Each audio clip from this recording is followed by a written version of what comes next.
ئەوەندەی لە ژیاندا ماوە تەرخانیکە بڵێ کە گەڕامەوە لای خوای پەروەردگار شەرم و شوورەیە بۆ من قورئانی بۆ من دابەزاندۆ و فێر نەبووم بشی خوێنمەوە والله عیبەیە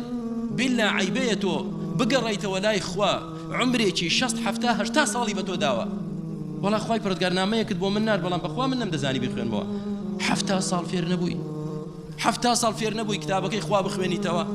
نەدەتوانی خۆت تەرخانکەی نازانی بیخوێنیتەوە لەبەریکە گوێی بۆ بگرە و لەبەریکە دابنیشە لە دەرسێک با فێری ئەوەت کا فاتحە یعنی چی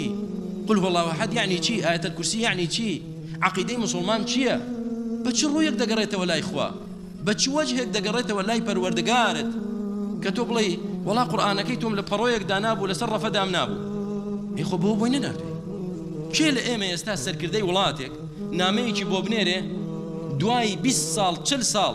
بچێتەوە لای سەرکردەکە پێی دەڵێ ئەرێ کاکە من نامم بۆ تۆ نارد کۆمەڵشتم داوا لێ کردبووی چیت کرد بۆ قوربان بۆ ئەو بۆ بیخوێنمەوە دنا من جوان پاراستومە بەخوا تا ئێستا زەرفەکەشم نەکردوتەوە